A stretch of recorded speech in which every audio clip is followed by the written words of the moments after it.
tardes, darles la bienvenida a un nuevo programa de Herencia y Coherencia, historias que cambian vidas. Es un programa realizado por Cerval, en Radio Universidad de Chile y transmitido por nuestro canal de YouTube, Cerval Centro de Desarrollos Sistémicos. Contarles que nuestro invitado de hoy es Jorge Luis Aliaga Hinojosa. Él es músico, compositor, magíster en musicología latinoamericana y docente.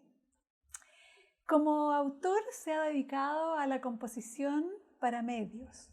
Sus creaciones han sido parte de numerosos proyectos de cine, teatro, danza, televisión, tanto en Chile como en el mundo, en el extranjero. En lo académico se ha dedicado a la enseñanza de la composición musical ya de numerosas generaciones. Jorge, más que gracias por aceptar nuestra invitación. Es un gusto tenerte con nosotros. Es como te voy a preguntar por el nombre, Jorge.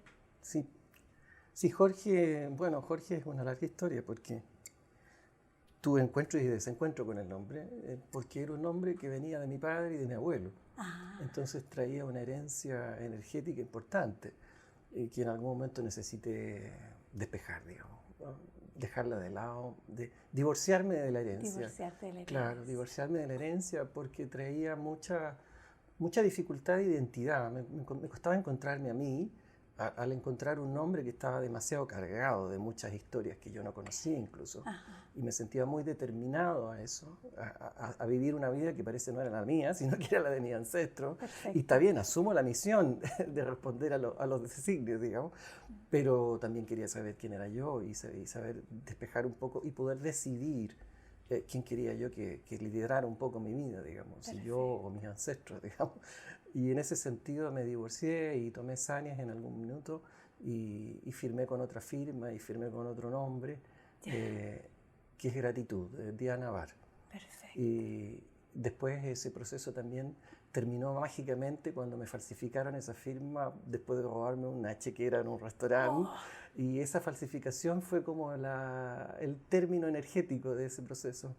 Sí. Fue particular además porque mi padre al poco tiempo enfermó de cáncer y significó un reencuentro con él y con el nombre y con la historia. Y con la historia. Y hacer ese proceso de encontrarlo a él y también encontrarme a mí al encontrarlo a él. Sí, Claro. desde otro sitio, ¿no? Entonces ahí volví a abrazar el nombre. Ahora sigo siendo Jorge Aliaga. Aliaga, Hinojosa. Hinojosa, exacto.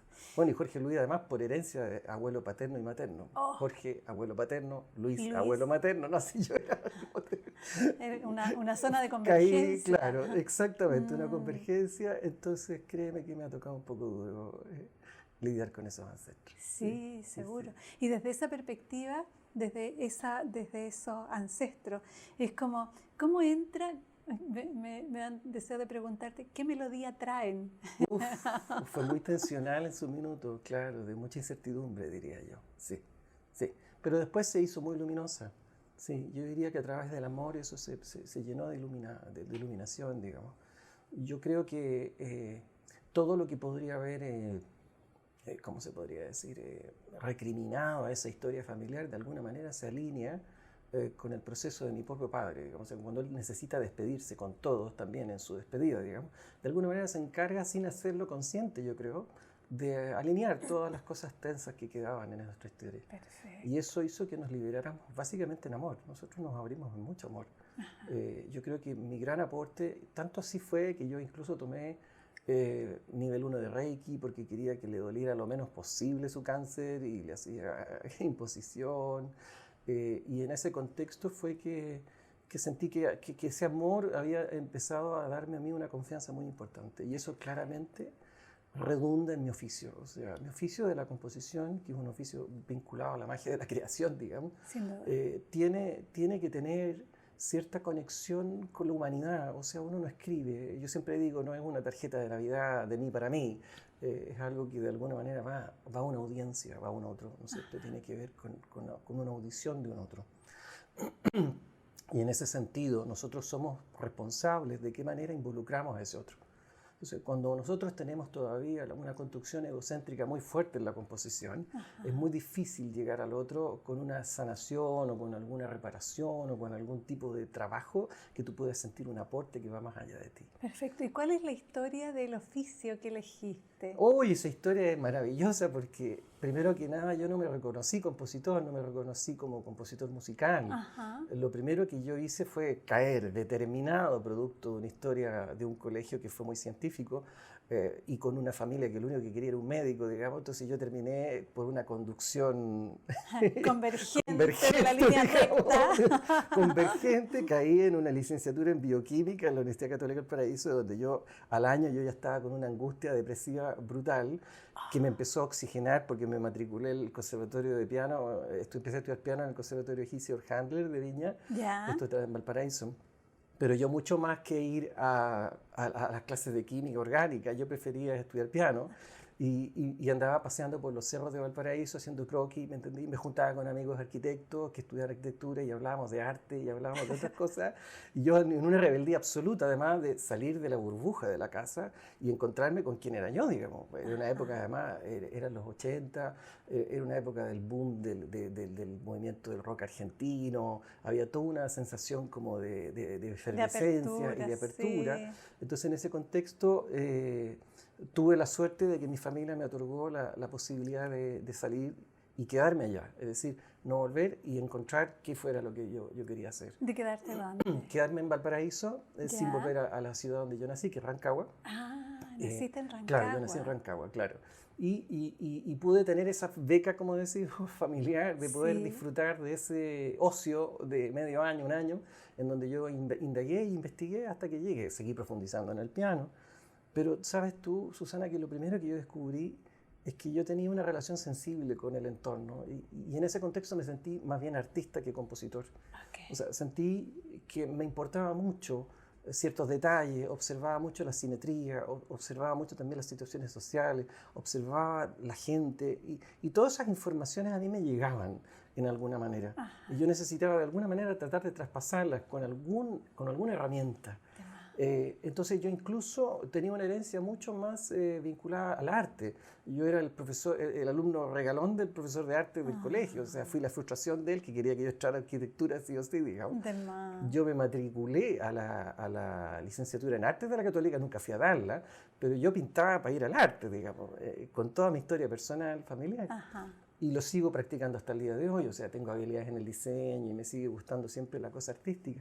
Pero en el fondo, claro, lo estético, lo bello, exacto. Lo bello. Exacto. Y en ese contexto fue que me di cuenta de que iba a tener que decidir en qué dominio del arte yo iba a expresar esa artisticidad. ¿Te fijas? Y ahí fue que, sin ningún referente, de hecho las críticas familiares vinieron, pero así brutales, masivas. ¿me entendí? Masivas. Si tú no eres Mozart, no naciste con el piano a los 4 años, ¿me entendí? Entonces, por lo menos que vas a tener una vida satanizada, ¿me entendí? Y de mucho dolor. Y logré dar la pelea y vencer y decidí finalmente hacer eso, decidí que la música iba a ser lo mío. A los 18 años empecé la música, imagínate, una edad en que nadie empezaría tal vez, ¿te fijas? En una edad en que muchos dicen que es tarde. Claro, exacto, pero no fue tarde porque la música es tan generosa que me entregó el camino que me correspondía. Y que era la composición, que era la creación y que era el trabajo. Yo desde mis primeros trabajos empecé a trabajar con poesía, por ejemplo. Empecé ya con una inquietud extra musical, digamos. ¿Te fijas?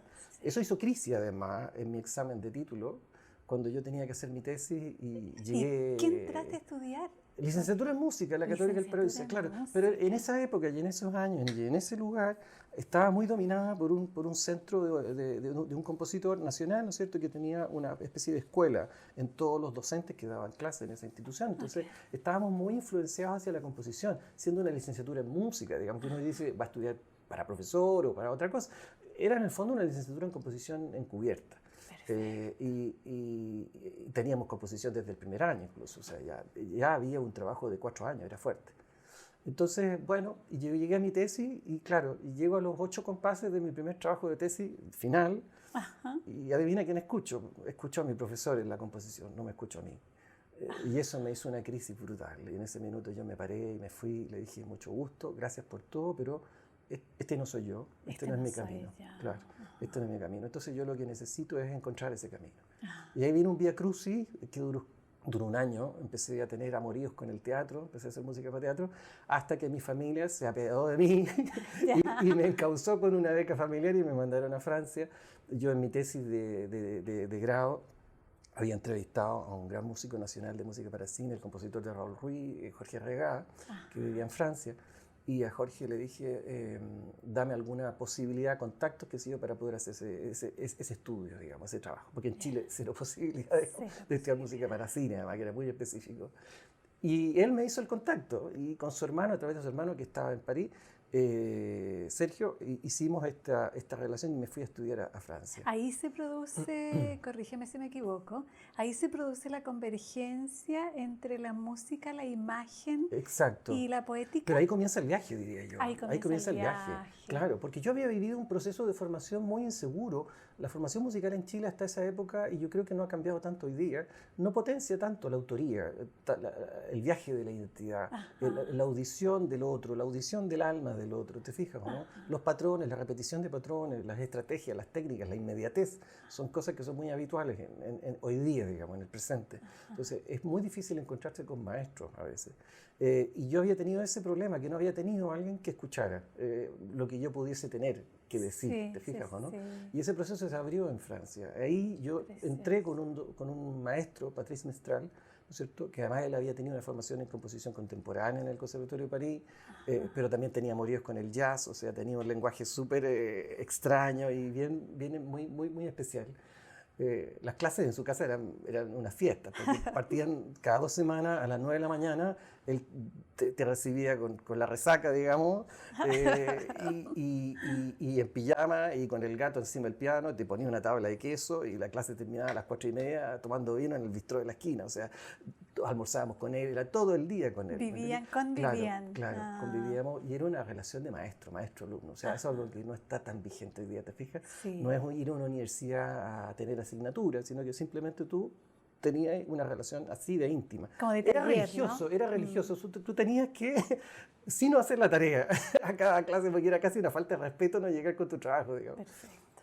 Pero cuando llegamos ahí, lo primero que nos dijo a todos los extranjeros, que no éramos muchos, éramos 5 alumnos, bueno, yo no les voy a enseñar a componer, nos dijo.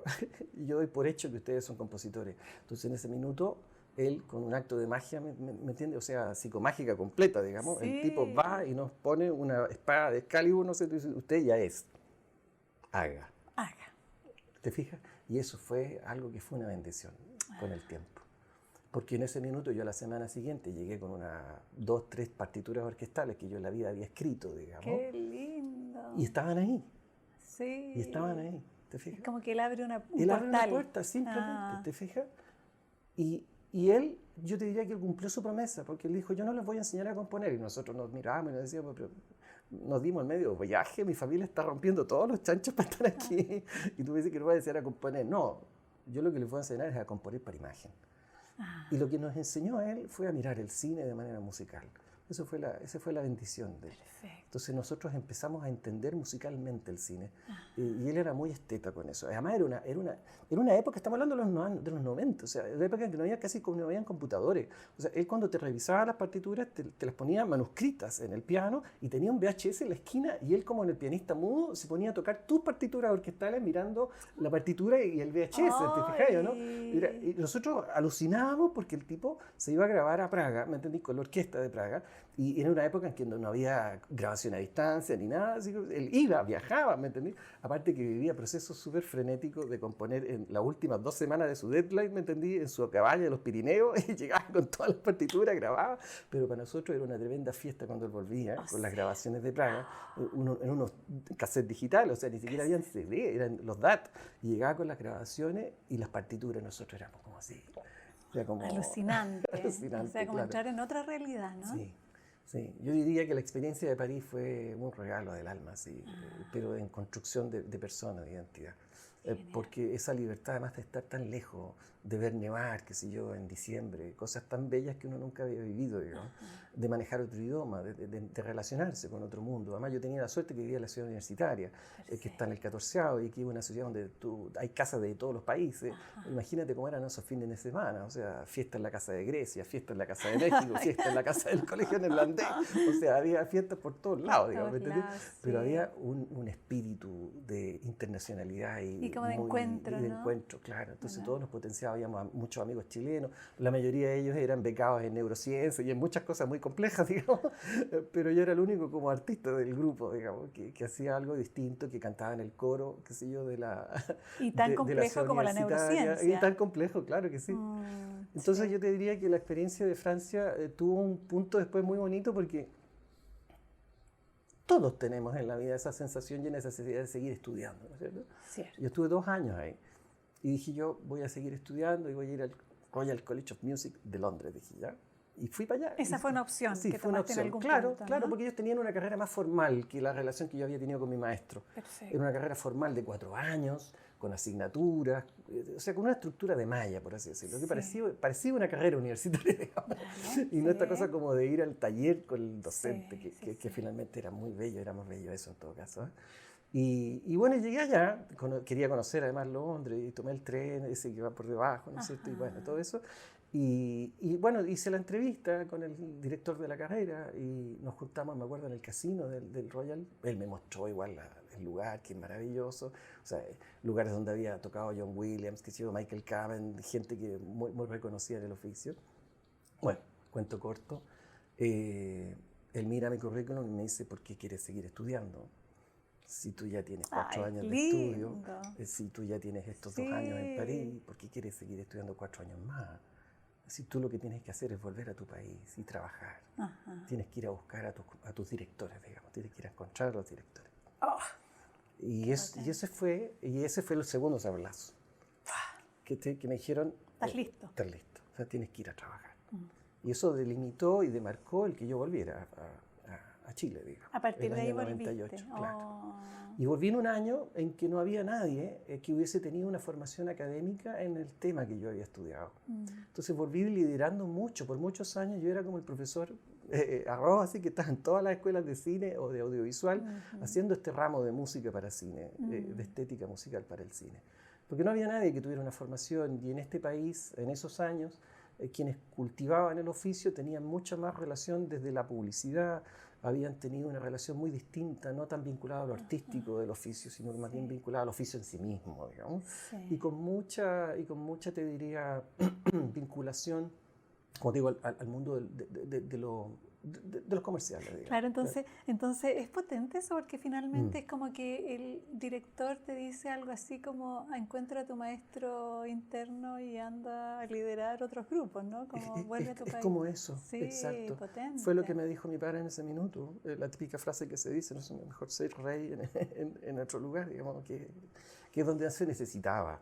Si finalmente se necesitaba y se sigue necesitando hasta el día de hoy. Yo te diría que con mis años de experiencia, que ya van del año 98 ahora, que no sé cuántos ya serán, he estado siempre vinculado a la docencia, pero siempre con una actitud fundacional que partió de esa ausencia, de esa carencia que yo tuve, ¿te fijas?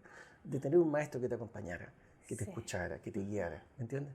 Porque en el fondo, para componer la música para cine, siempre yo he dicho, no se necesita tener un cum laude en alguna institución internacional, se necesita haber vivido más en la vida.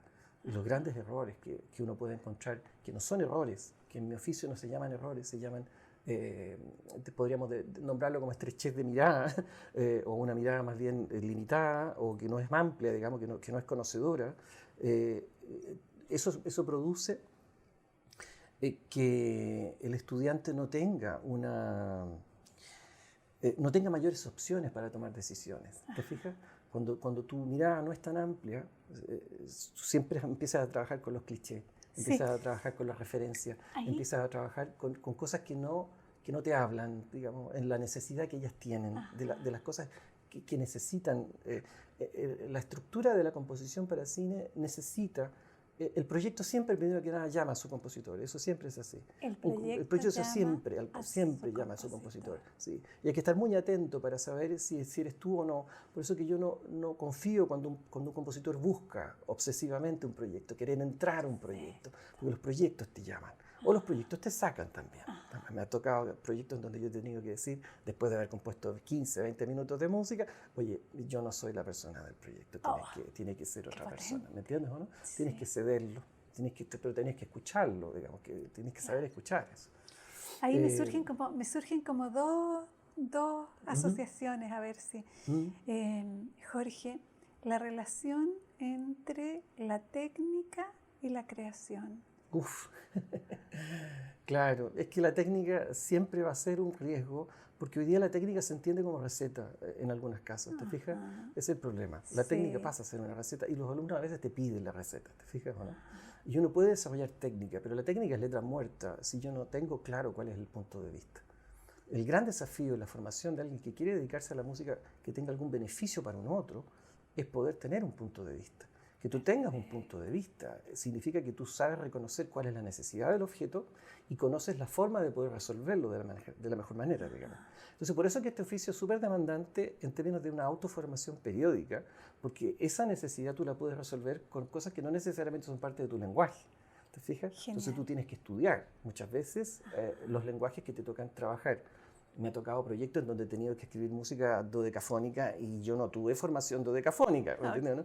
Me ha tocado proyectos de composición más jazzística donde yo no he sido jazzista en mi vida, digamos, y he tenido que integrar ese lenguaje en mi escritura, ¿te fijas? Perfecto. He tenido que escribir canciones, incluso muchas canciones, que tú pensarás, y tú no haces canciones para ti, tengo algunas escondidas en algunos sitios, pero en realidad mis mayores canciones han sido hechas para otros contextos, que son cinematográficos, ¿te fijas? Entonces uno va desarrollando habilidades. Y eso es lo generoso del oficio, que te educa para ir abordando todos esos desafíos, ¿te fijas? Sí. Entonces, hablar de herramientas, yo te diría que la gran herramienta es una herramienta de lectura, yo le llamaría una lectura energética. Para mí, la herramienta de lectura energética es la más importante de tus herramientas. Y por eso que le adjudico a la madurez una importancia radical en eso, ¿te fijas? Genial. Porque con la madurez, es decir, con la amplitud de conciencia, tú puedes permitirle a esa experiencia que ella sea como quiere ser y no forzar a ser como quiere ser porque tú no la escuchas, digamos, ¿me entiendes? ¿No? Y ahí viene de mí para mí, digamos, que cuando yo escucho lo que yo solo quiero escuchar y trato de instalar eso ahí, y eso me resiste, y eso hace que los proyectos te voten, digamos, ¿me entiendes? Porque no es eso lo que quiere el proyecto. Perfecto, y ahí viene mi segunda pregunta, claro. Que es como, que también se me abría, que es como, a propósito de la escucha, la sutileza entre la escucha del mundo interno asociado a la identidad y del proyecto que de alguna manera te busca. Es una tremenda pregunta. Es una tremenda pregunta porque ese proceso lo viven todos los compositores. De hecho, siempre le digo a mis estudiantes, vean una serie de Netflix, paso el dato además, que se llama Chef Table, y que es una serie de cocina. Entonces, ¿qué tiene que ver la composición musical con la cocina? Pero es que no es de recetas la serie es de maestros de la cocina que están buscando lo mismo que nosotros, están buscando identidad, están buscando reconocerse con una voz personal, ¿te fijas? Entonces tú estás tocando un tema que tiene que ver con la identidad. Y el viaje del héroe siempre lo tenemos, o sea, lo vamos a tener siempre, en el sentido de va a haber una noche oscura del alma en que nos vamos a estar preguntando constantemente quiénes somos, o si somos lo que somos, o si somos realmente o no. Y desde esa perspectiva, yo te diría que es un error pensar en la identidad como un objetivo. Eso es lo primero que te puedo decir. O sea, la identidad no es un objetivo, es un resultado del oficio, es un resultado de las múltiples experiencias del oficio. Pero para poder articular el oficio yo necesito una formación, ¿te fijas? Porque solo del oficio yo puedo terminar haciendo siempre lo mismo. Por eso que necesito educarme, necesito de una formación. Pero ninguna de las dos funcionan si yo no tengo un dispositivo, que es lo que te decía yo, que es la lectura energética. Porque si no peco de libros, es decir, hago las resoluciones que los libros dicen, no estoy escuchando el objeto que tengo al frente, ¿te fijas? Por eso que la lectura energética es clave, porque ella me va a definir cuánto de formación necesito y qué voy a usar de mi oficio para ello, y si tengo que hacer un círculo entre eso. ¿Te fijas? Si yo hago ese círculo entre esos tres elementos, puede también que yo peque de mí para mí, porque no estoy entendiendo de que todo esto que está sucediendo aquí no es para mí, es para un servicio. ¿Te fijas? Y ese servicio es la película, es el director. Imagínate tú que Héctor Río, director de fotografía, lamentablemente fallecido, tuvo la suerte de hacer la música con un documental de su vida, decía que uno está simplemente acá, nosotros, digamos, digo, compositor, director de arte, iluminador, etcétera. Equipo, en el fondo. Equipo, claro, estamos solamente para cumplir el sueño de un otro. Y esa era la frase de Héctor, ¿te fijas? Y yo la comparto completamente. Estamos aquí para cumplir el sueño de un otro, no es nuestro sueño, ¿te fijas? Sí. Y eso tiene que ver con el servicio, Perfecto. ¿te fijas? Entonces, para mí, la construcción virtuosa, energética, de todos los parámetros que son formación, oficio, lectura, que yo le llamo el talento, que no es el talento de la virtuosidad, sino que es el talento de estar sensible ante la vida. Ajá. El talento, el oficio, la formación y el servicio, si tú los giras Sí. como un átomo, ¿no es cierto? Si los O haces como una sinérgica, receta de como cocina, una receta de cocina, una alquimia. ¿cachai? Si tú los haces girar, Sí. eso genera una espiral. Perfecto. Y esa espiral es de crecimiento. Genial. Y es de identidad, ¿te fijas? Ajá. Y esa identidad no es un objetivo, es una consecuencia de hacer Un girar esos proceso, cuatro. Es finalmente. una consecuencia de hacer girar esos cuatro. Consecuencia. ¿Te fijas? Entonces, tu responsabilidad ética es formarte, realizar, ¿no es cierto? Estar abierto con tus sentidos y comprender a quién vas. ¿Te fijas? Pero cuando tú tocaste un tema que no es menor, que es el tema de la autoría, porque tu pregunta podría haber sido distinta, podría haber dicho, pero y en este contexto de tanta servicialidad, de tanto escuchar al otro, de tanto escuchar al proyecto, ¿tú tienes la posibilidad de ser tú también? O sea, ¿podrías ser tú también en ese ejercicio de ser tan servicial, digamos? Y la respuesta es sí, pero hay que estar muy atento, porque cuando tú puedes resolver lo que la escena necesita, estar con el director alineado en esa necesidad, ¿te fijas? Y además, tu propio lenguaje, es decir, características que puedan ser idiomáticas, tuyas, además ellas aportan a la escena, en ese minuto tú dices, ahí hay una maestría, ¿te fijas? Y la maestría es de que pudiste ser tú sin que el ser tú agrediera a lo que tenías al frente como necesidad. Entonces hay que estar atento, porque a veces te tocan proyectos que te transforman, y te transforman en el ejercicio de hacerlos. Y son esos los que te hacen crecer y son los hitos. Porque en la vida de un compositor pueden haber pegas, pueden haber trabajos, pueden haber obras, pueden haber grandes obras, pero van a haber hitos.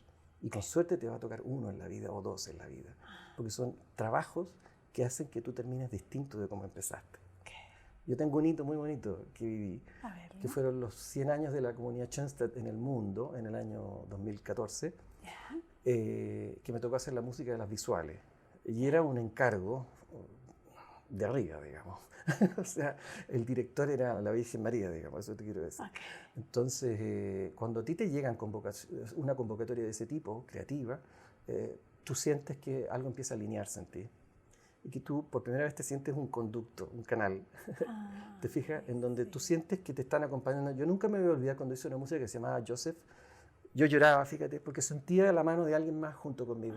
Yo no estaba solo en eso. Alguien me estaba censurando, Susana. Alguien me estaba censurando. Sí. Yo sentí una censura en mi escritura que tenía que ver como si me estuviera diciendo, Jorge, no es tanto, no necesitamos tanta densidad, no necesitamos tanto arreglo, no necesitamos tanta decoración. Esto es más simple. Perfecto. Como cuando tú hablas de la película Los Cazadores del Arca Perdida y está ahí Indiana Jones tratando de dilucidar cuál es el cáliz de Jesús, y hay 50 cáliz distintos, unos con gema, otros, y el tipo va y toma el de madera, ¿te fijas?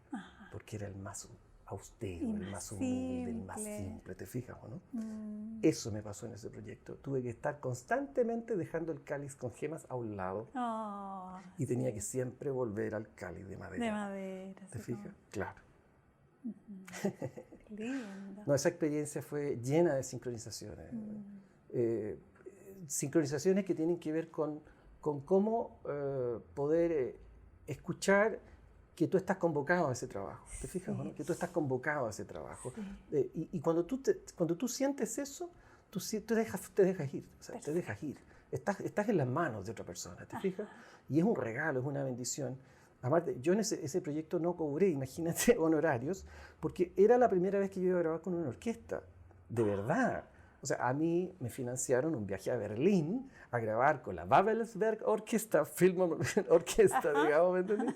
Entonces, eso era el sueño de cualquier compositor, digamos, ¿me entendés? ¿No? O sea, ir a grabar con una orquesta de verdad. Yo lloraba ese día cuando mi amigo Andy, ¿no es cierto?, que fue el que dirigió la orquesta, hizo la primera toma, abre. y abre y empieza a sonar esa música y yo... Llorábamos todos, porque era muy emocionante ver realidad un sueño que tuvimos, bueno, y que llegó a puerto finalmente. O sea, imagínate que eso se difundió a todo el mundo. Bello. Una transmisión televisiva, cuando estuvo el Papa involucrado en eso, fue una ceremonia bien importante. Pero claro, en un contexto religioso, ¿te fijas? Sí. Ahí quería hacerte una pregunta, porque a mí me traes lo femenino y me dan deseo de preguntarte, es como a propósito de la matriz en la cual viniste al planeta, Claro. tu madre. Sí, claro. Tu madre. Cuéntame del linaje materno, porque vimos el... Sí, claro. Mira, el linaje materno tiene, yo te diría, encuentros y desencuentros. Yo no te diría que ha sido siempre de encuentros. Yo tuve una familia en donde también trabajé muy solo, digamos. Yo fui muy solo toda mi vida. ¿Qué número de hijos? Fui el menor de dos hijos hombres. De Sí. 2 niños. Sí, sí. Tengo un hermano mayor de 3 años, hombre, y yo. Okay. Y fui el segundo, y claro, yo en ese contexto tuve una relación un poco más lejana con mis padres, no solo con mi madre, sino con ambos. Y con mi madre tuve procesos que están vigentes, ella sigue viva, está con muchos años, sí, está con muchas complicaciones de salud. Y hemos tenido más de algún desencuentro, fundamentalmente porque yo creo que todavía no he reparado con ella, digamos, esta suerte de abandono que yo tuve en mi infancia, ¿te fijas?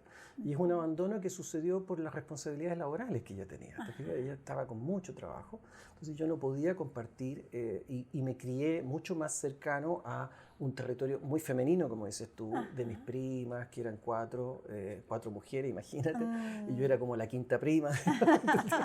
Entonces en ese contexto crecí muy rodeado de esa energía femenina, ¿te fijas?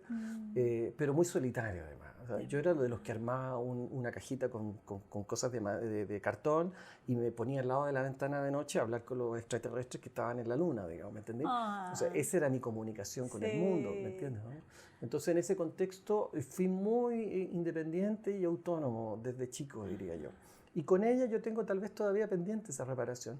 Perfecto. Pero sí le agradezco claramente toda la, ¿cómo se podría decir? Toda la emocionalidad, porque si bien mi padre era muy artista para sus cosas también, pero nunca lo ejerció, yo creo que ella también fue muy artista, porque la música viene un poco de su padre, de mi abuelo, por el lado de Luis, digamos. Y tocaba violín, pero como hobby, yo diría, no de manera profesional. Y ahí, como te digo, la relación con lo femenino se ha estado dando muy fuerte en mi vida y básicamente por un contexto de entorno familiar. No te diría más que nada por eso. No tanto por mi madre en lo puntual, digamos. Perfecto. Y desde ese sitio yo quería preguntarte, es como, ¿de dónde viene esto de...? No, quería preguntarte, ¿quién cumple tus sueños? ¿Quién cumple mis sueños? Sí. Dice, los sueños, uno es el sueño del otro. ¿Y tus sueños? Ay, me enredaste, no entendí la pregunta. Sí, cuando tú hablas de los sueños, tú dices que hay un gran cineasta que dice, claro, uno está aquí para cumplir los sueños de otro. Sí, claro. Y yo digo, ¿y tú, cuando eres otro, quién cumple tus sueños? Chuta. Yo creo que mis sueños los cumple mi familia, digamos. O sea, básicamente es una estructura familiar, mi hija, mi señora. Yo creo que ahí se cumplen muchos sueños de compartir en familia, básicamente ahí. Ahora, sueños míos, el gobierno de Chile algunas veces los ha cumplido con algún fondo, qué sé yo, que me ha cumplido algún sueño, pero los sueños yo también creo que me los he construido yo mismo también. Yo te insisto, mi vida es de mucha soledad, de mucha autonomía, y en ese contexto he tratado de compartir con el mundo hasta donde he podido, digamos. Y en ese sentido, créeme que la relación con el cine también es una forma de poder establecer esa reconexión de alguna manera. ¿Te fijas, ¿eh? Como volver a encontrarse con el mundo a través de ese servicio que no se da a lo mejor en un territorio mucho más cotidiano. Genial, genial. Jorge, y el gesto, la imagen el movimiento, ¿qué significan para ti? Todo, es vida. Es vida. Es vida, no, el gesto es vida. Y eso es algo tan categórico de lo que tú estás planteando, que es tan difícil de que un estudiante a veces entienda. Hay tantas anécdotas relacionadas con eso, que la gente se olvida que al componer hay que usar el cuerpo. Se tiene que usar el cuerpo, no la mente. ¿Me entiendes? Hay anécdotas de amigos. Yo por mucho tiempo hice consultoría imaginaria. Compositores amigos me mandaban música para que yo les dijera qué escuchaba, qué veía, qué me transmitía, digamos, la música. Y recuerdo una experiencia de un amigo que me manda una partitura y llevo como la 30ª audición y no me llegaba nada. Y yo empecé a insegurizarme, ¿qué pasó? Era como que se te echaron a perder los oídos internos, luz amarilla, si algo está pasando. Y le pregunté, oye, dime, necesito saber cómo hiciste esto, porque está muy bello, está muy bien escrito, pero no me pasa nada. No me pasa nada, sí. Y él como que se echa atrás energéticamente así y dice, Jorge, es que esa es la primera partitura que yo hice poco menos que sentado en un escritorio con mi cabeza. De acá. De acá, claro. Y ahí estaba, ¿me entendí? No estaba el cuerpo involucrado, ¿me entendí? Me ha pasado muchas veces con estudiantes, que yo los escucho composiciones por varios años incluso, y digo, este chico no tendrá un drama en su vida, digo yo, alguna cosa, alguna tensión, porque toda su música suena liviana, ligera, distendida, armoniosa, como nadie puede estar en la armonía todo el tiempo, digamos, ¿no es cierto? Cierto. Entonces en ese minuto yo le digo, ¿cómo compones tú? Bueno, yo voy, agarro el mouse y empiezo a agregar las notitas, ¿no es cierto?, en el programa. Como tú no tocas. No, yo los agrego con el mouse. O sea, desconexión del cuerpo. ¿Te fijas? Desconexión del cuerpo. ¿Me entiendes o no? Entonces tú estás tocando la piedra filosofal de la composición. La composición no puede existir si no es con un gesto. ¿Te fijas o no? Y eso lo aprendí yo de la coreografía, de la danza. Luis Eduardo Araneda, cuando yo le hago música que dura o que tiene un comportamiento similar por más de 1 minuto y medio, él empieza a incomodarse, digamos, porque necesita que la música le ofrezca gestos al bailarín. Jorge, yo necesito un quiebre, un corte, un zra, algo para que el bailarín pueda empatar a eso, ¿te fijas? Y eso pueda ponerle cuerpo, ¿no? Claro, claro. Y eso hizo que yo aprendiera a gesticular en la composición, en el contexto de la danza. Ajá. Pero eso después me dio a mí una conciencia brutal, porque junto con eso yo tomé clases también de música y de canciones, como escritura de canciones, y empecé a entender el contexto de los patrones, de la capacidad intelectual de reconocer patrones y el placer que le causa al ser humano reconocer patrones, digamos. ¿Me entiendes, el placer de la certidumbre. El placer de la certidumbre, exacto. Y en ese contexto, ¿no es cierto?, es que el gesto tiene mucha relación con eso, ¿te fijas? Con la certidumbre de reconocer algo. No es una elucubración, ¿te fijas? Sino que es una identidad melódica y que nace de un impulso, ¿te fijas? Porque el origen está en el yin y el yang, y el origen es tensión-relajación, ¿te fijas? Y esa tensión-relajación está en todo el lenguaje de la composición que está en un contexto de lenguaje que alberga esa tensión y relajación, que es el sistema tonal. Esto es muy técnico, pero fundamentalmente, ¿no es cierto?, tiene que ver con que hay tensión en el sistema por sí solo. ¿Te fijas? Por sí solo ya está determinado a tener un extremo de polaridad. Okay. Y la crisis de la comunicación entre la música y el público fue cuando esa polaridad se perdió en la evolución del sistema tonal, cuando termina la música, ¿no es cierto?, después del dodecafonismo que hace crisis con ese sistema tonal, lo que ocasiona, ¿no es cierto?, es que se desvincula de la gente porque ya no hay polaridad. ¿Te fijas? Yo no puedo resonar, mi cuerpo ya no puede resonar.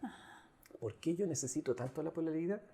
Porque desde la polaridad yo hago una empatía, un cruce con las emociones y con los síntomas de las emociones. Perfecto. Cuando yo tengo que componer la tristeza, no compongo sobre la base de un imaginario de tristeza. Yo compongo sobre cuáles son las características de tu cuerpo en el estado de tristeza. ¿Qué le pasa a tu mirada? ¿Qué le pasa a tu respiración? ¿Qué le pasa a tu cuerpo, a tu disposición corporal, a tu desconcentración? Y cada uno de esos parámetros de tu sintomatología, yo lo traduzco en un parámetro musical. Y acá. Y lo traduces acá entonces en el cuerpo. Llega a tu cuerpo. Claro. Entonces llega a tu cuerpo. Entonces, la labor del compositor no es usar el cliché de la lista de Schindler. La idea no es hacerte llorar por la memoria. La idea es que resuene tu cuerpo con la tristeza. Que es lo mismo que hace el actor con la teoría de Stanislavski, digamos. Que cuando se induce, ¿no es cierto?, a los síntomas, aparece el estado. Aparece el estado. Y aquí es lo mismo. Yo te hago llegar a ti y el estado aparece. Entonces yo soy en el fondo un transmisor de bolas energéticas que van a tu cuerpo. Ajá. Y tu cuerpo le recuerda a tu mente qué es lo que tiene que sentir. Perfecto. ¿Te fijas? Eso es. Y eso opera en distintos niveles. Claro. Estoy pensando a propósito de lo que tú dices, la inmediatez, estas cosas como Claro. que es como que a mí me suena como un cristal Es que vuelvo fragmentado. A insistir, vuelvo a insistir en lo mismo. Si yo te pregunto, ¿cuántos síntomas reconoces de la tristeza? Alguien de 23 años te va a decir 2 o 3 síntomas. Alguien de 40 años te va a decir 7 o 8 síntomas. Y si yo tengo 7 o 8 síntomas, voy a poder componer mucho más fielmente esa tristeza que tú tienes. Qué aburrido sería para nuestro oficio componer una tristeza a la semana si yo no tengo esa mirada. Exactamente. Me estaría clonando todas las semanas, ¿no? Claro, haciendo la misma como la tristeza. estereotipia, ¿no? Claro, por eso te digo. Entonces, tengo que descubrir cuál es lo particular que hay en esa tristeza. Ajá. Y por eso que tengo que observar más amplio y incluir muchas más variables. Perfecto. ¿Te fijas? Sí.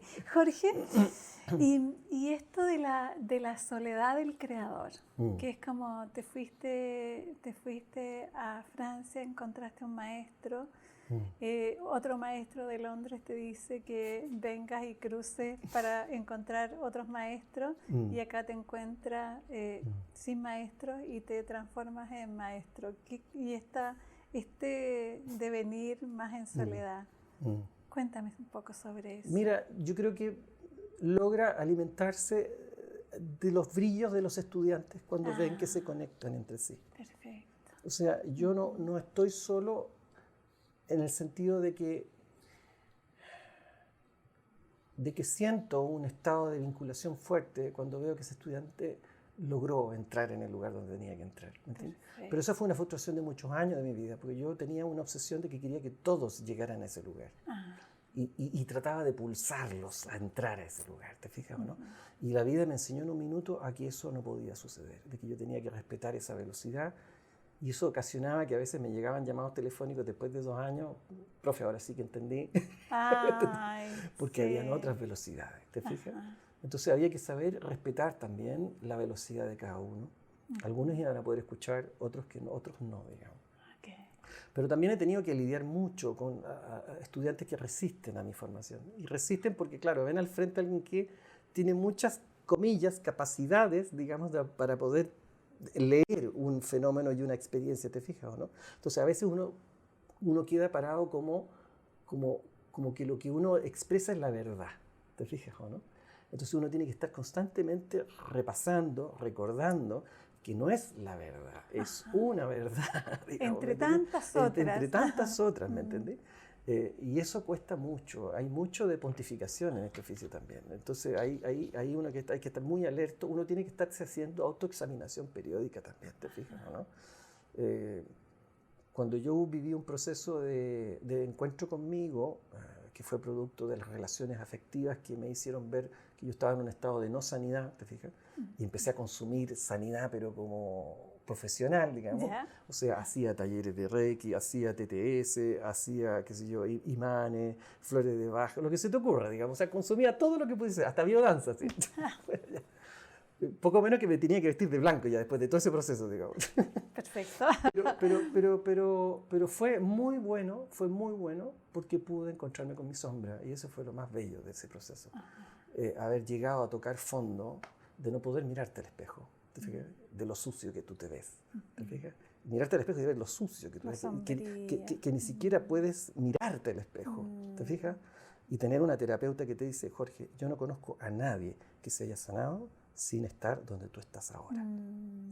Y eso fue como una gota de agua que cayó, ¿no es cierto?, en este estanque oxidado, seco, digamos, y que empezó a llenarse de a poco. Y eso hizo un equilibrio. Y eso es súper trascendental, porque en el fondo hay que estar atento. Sí. Hay que estar atento, porque la sombra está ahí, a la vuelta de la esquina. Y hay que saber en qué momento agarrarla y dejarla en su lugar. En su sitio. Claro. Pero va a estar ahí, va a estar ahí. Y yo con mi padre la conocí muchas de mis sombras, fíjate. Por lo mismo, porque él fue generoso en traspasarlas. ¿Te fijas? Esos famosos secretos de familia que a veces se dicen antes de morir. Sí. Y eso le agradezco mucho. Bien, bien.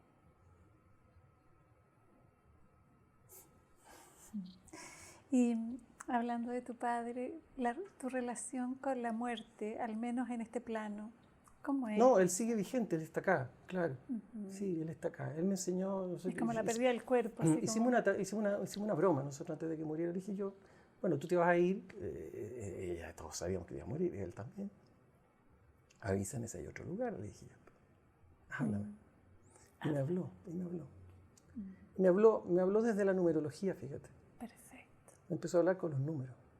Empezaron a haber relaciones simétricas, relaciones de sumas que daban cierta significancia, cosas muy emblemáticas que me hizo entender de que él seguía conectado a mí de manera sanguínea y que la relación que él tenía conmigo, yo me enrollé mucho con el tema de estarlo absorbiendo de algún proceso de liberación, digamos, como diciendo, quédate conmigo, yo te hablo. Y gracias a una terapeuta me dice, Jorge, si tu padre está en relación contigo y con el todo, o sea, al contrario, lo que se relaciona contigo a él le ayuda además a seguir donde tiene que estar. Así que no la estás monopolizando en ningún momento, digamos, estás ayudándole incluso. Sí. Y esa relación sanguínea y energética que se produce contigo, los nutre a ambos.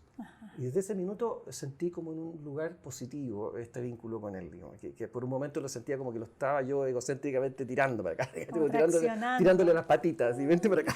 Claro. Te quiero acá. Claro, te quiero aquí. Y no, claro. Y no. Lo que pasa es que él abrió un portal que está en proceso de evolución, que tiene que ver con el amor. Sí, eso fue radical.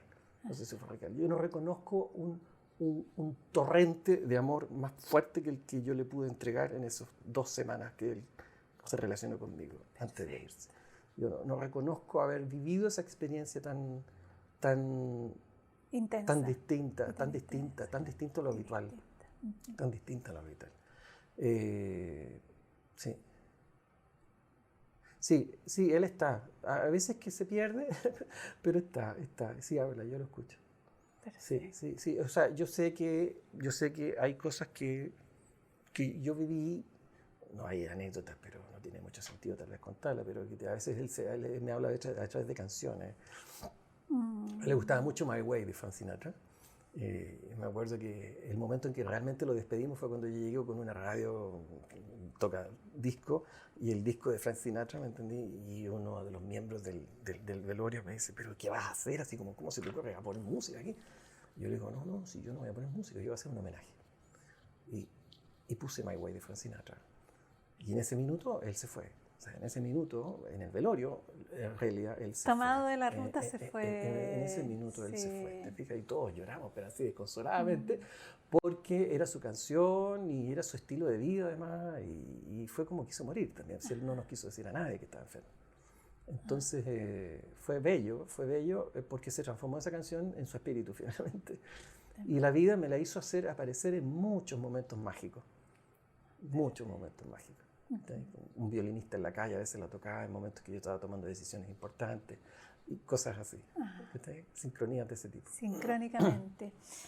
Y en términos de el cine, la imagen, la música, es como, ¿hay alguna pauta que conecte los proyectos que te eligen, Jorge? Qué interesante pregunta. Hay un hilo conductor. Ajá. Sí, fíjate que sí. Sí, es la memoria. Sí, eso es un descubrimiento que yo lo hice a través de mi magíster, fíjate. Hice un magíster en musicología latinoamericana, y mi tesis de grado la hice sobre de qué forma la escritura musical ayuda a la reparación de un trauma, es muy específico, a la reparación de un trauma en el formato de un documental de posmemoria. Es decir, de documentales de personas que han sido hijos, ¿no es cierto?, de procesos traumáticos y que lo tratan de sobrellevar a través de la creación artística, ¿no es cierto?, en este caso a través de un documental. Y de qué manera la música puede aportar a la reparación de ese trauma que el mismo director o directora quiere producir con la factura del documental. O sea, ellos hacen un documental precisamente para subsanar ese dolor, ¿te fijas? Pero esas obras traen música. pero la música no está ahí para endulcorar, o sea, no está ahí para, ¿se entiende, no? Está ahí para participar también de ese ritual, ¿te fijas, no? Ajá. Entonces mi tesis de grado indagó y investigó sobre de qué forma la composición, no estoy hablando de un tema estético, estoy hablando de algo muy técnico, o sea, si este acorde o este otro acorde lograba que a ti te pasara algo que hacía sentido con la reparación de ese dolor. Sí. Y a través de ese proceso, fíjate bien, muy bonito porque la pregunta, ¿por qué? Porque entendí el concepto de la memoria y por qué yo no tenía memoria. Estudiando sobre la memoria, entendí por qué yo no tenía memoria. Si tú me preguntas qué hacía a los 3, 4 años, 5 años, 6 años, 7 años, no, yo tengo una memoria muy tardía, muy tardía. No tengo memoria. Y es producto de la soledad. Porque en los estudios de memoria yo me encontraba con que efectivamente la memoria se produce cuando tú te relacionas. Vínculo. Se construye desde el vínculo. Y si no hay vínculo, no hay recuerdos. ¿Te fijas? Entonces ahí yo pude ver que no tenía vínculos. ¿Te fijas? De hecho, en una de las terapias fue emblemático. Yo lloraba profundamente en una de esas terapias porque había que poner una foto de familia. Y yo no tenía fotos de familia. Porque mi padre no me fotografió. Hay 5 álbumes de fotos de mi hermano y ninguno mío. O algunas, digamos. ¿Me entendió? Sí. Entonces, no fui visto además. ¿Te fijas? Entonces, en ese contexto, ahí pude entender ese vacío que yo tenía. Pero fue maravilloso darse cuenta de que no era un problema. En el fondo, era que yo no me había vinculado. Y por eso que no tenía esos recuerdos. ¿Te fijas? ¿No? Sí. Entonces, cuando yo observo mi obra y observo mis trabajos, veo que hay un hilo conductor ahí. Hay una vértebra que tiene que ver con la memoria. Es decir, que me preocupa a mí, o siempre he estado vinculado a proyectos que están relacionados con la memoria. Genial. Fíjate. Y si algún día yo voy a hacer un trabajo personal, digamos, fuera del cine, así como para obra de concierto, ¿no es cierto? Sin duda que va a estar inspirado en temáticas hacia la memoria. Sí, creo que hay mucho que reparar ahí, hay mucho que trabajar, desde el arte, quiero decir. Y en ese sentido es como que el arte permite entrar, reparar, recoger exacto. Y abrir como zonas de recursos, ¿no? Exacto. Y que son visitables y revisitables. Irrevisitables, claro. Sí. No, sí, es un territorio muy...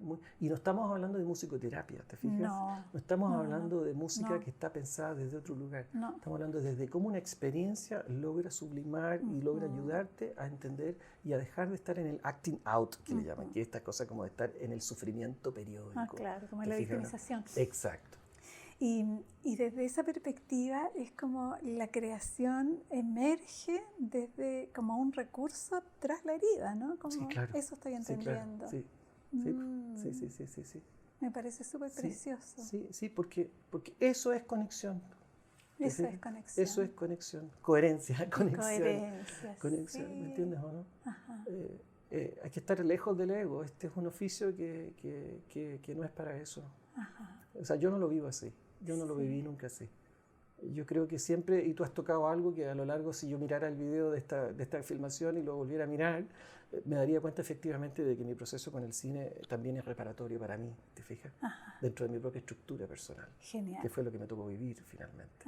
¿Te das cuenta? Sí. Y es bonito llegar a esa conclusión porque en el fondo es un regalo, es un reencuentro, digamos, con el afuera. Sí. Estamos en los últimos minutos de nuestra entrevista. ¡Qué pena! Y a mí me surge preguntarte en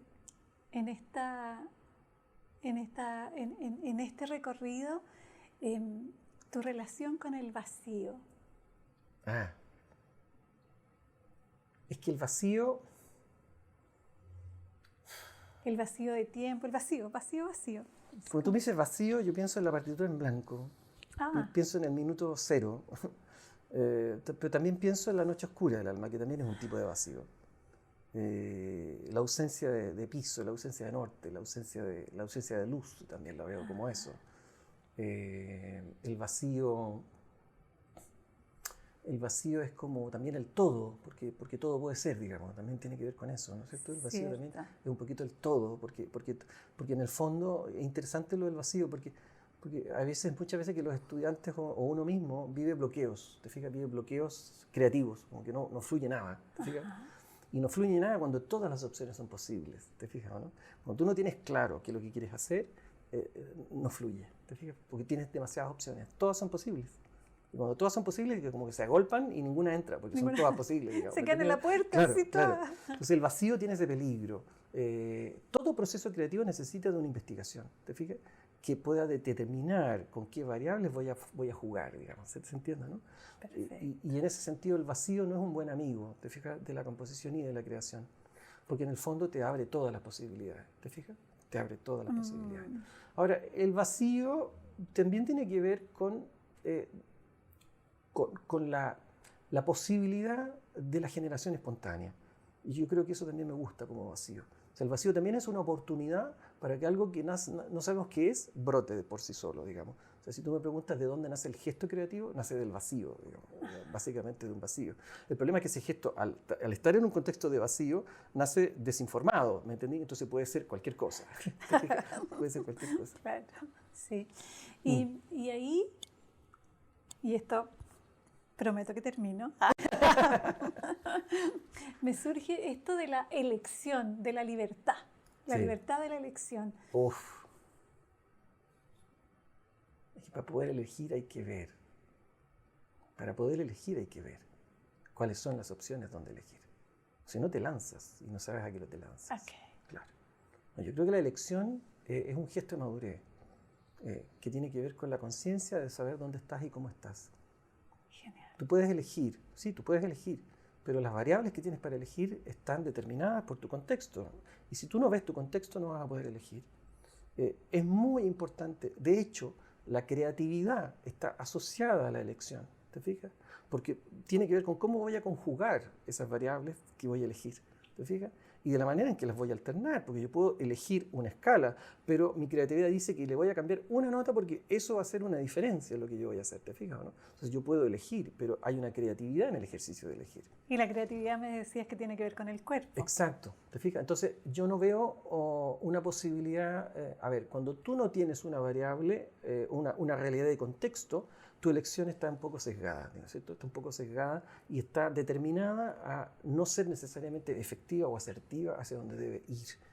Yo creo que la construcción de libertad y de voluntad y de elección es un patrimonio, ¿no es cierto? Y es un territorio que tiene que salir de una madurez y de una madurez contextual, pero también de una percepción. Yo insisto, es fundamental tener una percepción externa que va más allá de ti. Eso es fundamental, porque hay ahí un algo que está esperando ser escuchado. ¿Te fijas? Y es ahí donde uno tiene que estar atento. A veces eso me causa rollos en la vida, porque uno vive constantemente en la lógica del underlines. O sea, uno anda leyendo lo que no le dicen, porque uno trabaja con lo que no se ve. ¿Te fijas? Si yo compusiera lo que veo, qué triste componerte la lágrima que ya te veo. Yo tengo que componer por qué cayó esa lágrima. Antes. ¿Es antes? ¿Es después? Es después. ¿O es más atrás? Otro tiempo. ¿O es atrás? ¿Te Genial. fijas o no? Entonces yo tengo que estar constantemente mirando donde no se ve. Y eso puede pasar por muy rollero, digamos, también. O por tener un vínculo con la sombra. Con las sombras, exacto. O con otros tiempos. O con otros tiempos. Uno trabaja con otros tiempos.